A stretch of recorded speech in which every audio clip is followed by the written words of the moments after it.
Vamos a trabajar ahora un concepto muy importante en química, como es la masa molecular.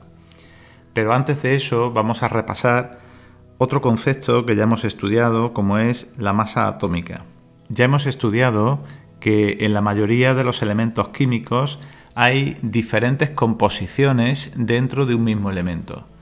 Cuando estudiamos el hidrógeno, por ejemplo, vimos que en el núcleo del átomo había dos configuraciones diferentes. Había un elemento químico que poseía solamente un protón y otro átomo de hidrógeno que además de ese protón tenía un neutrón.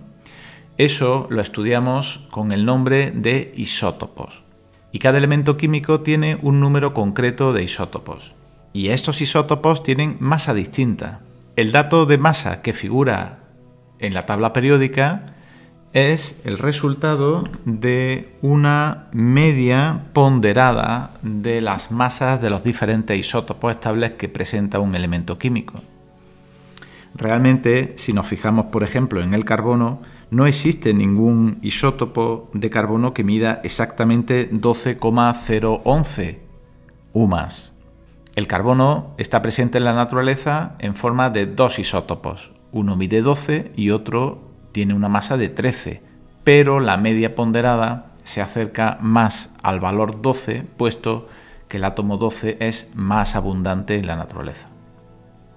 En definitiva, si queremos la masa atómica de los elementos, nos vamos a la tabla periódica y ahí podemos encontrar su masa atómica. Recuerda que habíamos acordado que por convenio se medía la masa de los átomos en una unidad que tiene el nombre de unidad de masa atómica. Dicho esto, podemos empezar a comprender el concepto de masa molecular. La masa molecular no es más que la masa de todos los átomos que forman la molécula. Aquí tienes un ejemplo donde se ve muy bien, muy fácil, cómo se calcula esa masa molecular. En el caso del agua, ya sabes que una molécula tiene dos átomos de hidrógeno y uno de oxígeno. Pues vamos a sumar la masa de dos átomos de hidrógeno y de uno de oxígeno. Ahí tienes una UMA por 2, sería la masa que aportan los dos átomos de hidrógeno.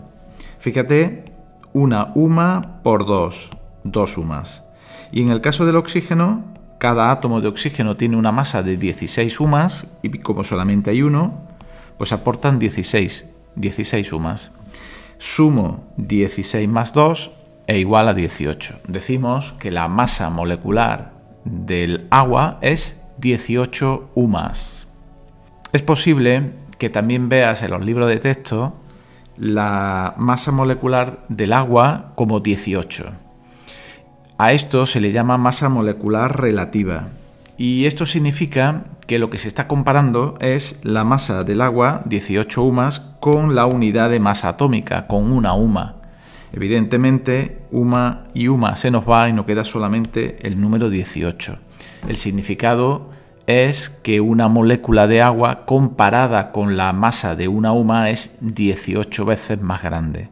Una vez que entendemos el concepto de masa molecular, podemos entender el concepto de composición centesimal. Ya te he dicho en alguna ocasión que una sustancia química mantiene una proporción fija de los átomos en la molécula, si la sustancia es molecular. Esa composición fija se ve muy clara en toda la sustancia y en concreto en el agua. 2 hidrógenos y 1 de oxígeno. Siempre vamos a encontrar esa proporción 2 a 1.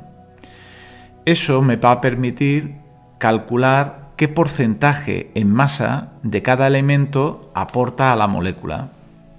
Por ejemplo, si yo quisiera calcular el porcentaje en masa de hidrógeno, solo tendré que dividir 2 UMAs, que es la masa que aporta el hidrógeno, entre 18 UMAs, que es la masa total de la molécula. Es decir, el hidrógeno aporta 2 de 18. Eso lo multiplico por 100 y tendré el porcentaje en masa del hidrógeno. Y de la misma manera con el oxígeno. Calculo la relación entre 16 y 18. 16 UMAs de 18 la aporta el oxígeno, multiplico por 100 y tengo el 88,9%. Eso es lo que representa este rectángulo. Este gran rectángulo representa la masa del oxígeno, el 88,9%, y este pequeño trocito, como ves, representaría la masa del hidrógeno. Es decir, que la molécula de agua, que tiene una masa de 18, casi toda la masa la aporta el oxígeno. Otro ejemplo, el amoníaco. El amoníaco ya sabes que tiene fórmula química NH3. Cada molécula tiene un nitrógeno y 3 átomos de hidrógeno.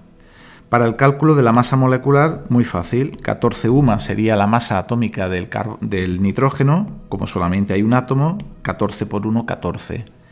Y en cuanto al hidrógeno, una UMA es la masa de cada átomo de hidrógeno, lo multiplico por 3, total 3 UMAs. Sumo 14 más 3, 17. Conclusión, la masa molecular del amoníaco es 17 UMAs. Y si quiero calcular el tanto por ciento en masa de cada uno de los elementos, empezamos por el hidrógeno. 3 UMAs de 17 las aporta el hidrógeno. Total, que un 17,6% representa la masa del hidrógeno. Y hago exactamente lo mismo para el nitrógeno. 14 de 17 la aporta el nitrógeno. Multiplico por 100 para poder expresarlo en tanto por ciento. Es decir, que el 82,4%, 14, lo aporta el nitrógeno y solamente 3 UMAs, el 17,6%, la aporta los 3 átomos de hidrógeno. En los dos ejemplos que acabamos de ver, en la molécula de agua y en la molécula de amoníaco, estamos trabajando con sustancias moleculares. Pero ¿qué ocurre con esos compuestos que no son moleculares? Por ejemplo, el cloruro de sodio, sabes que es un compuesto de tipo iónico. No hay moléculas en el compuesto cloruro de sodio. En cualquier caso, ya dijimos en su momento que en los compuestos de este tipo, en los compuestos iónicos, la fórmula química nos indica la proporción, en este caso de iones. Por cada sodio tengo un átomo de cloro. Bueno, un anión cloruro. ¿Qué masa tiene el átomo de sodio? 23 UMAs. Y el cloro, 35,5. Pues si sumo esas dos cantidades, tengo la masa molecular del cloruro de sodio. A pesar de que la sustancia no es molecular, se sigue hablando de masa molecular. En cuanto al tanto por ciento, en cuanto a la composición centesimal del cloruro de sodio, fíjate, volvemos a hacer la misma operación. No olvides multiplicar por 100 para poder expresarlo en tantos por ciento. El 39% representa la masa del sodio y el 60,7% lo representa el átomo de cloro, el elemento químico cloro. Aquí tienes un cuarto ejemplo de cálculo de la masa molecular, en este caso del dióxido de silicio. El dióxido de silicio, el SiO2, la sílice, el cuarzo, es un sólido covalente, ya lo vimos en su momento, es un cristal covalente. Las masas atómicas del silicio y del oxígeno las tienes aquí, 28,1 el silicio, 16 el oxígeno. Un solo silicio en el compuesto por 2 átomos de oxígeno. Pues multiplico por 2, 16 y tengo 32, que sería la masa que aporta el oxígeno, frente a los 28,1 que aporta el silicio. En definitiva, la masa molecular del dióxido de silicio es 60,1 unidad de masa atómica. Y observa, siempre la fórmula química me aporta la proporción entre los dos elementos. Recuérdalo, por cada átomo de silicio vamos a tener 2 átomos de oxígeno.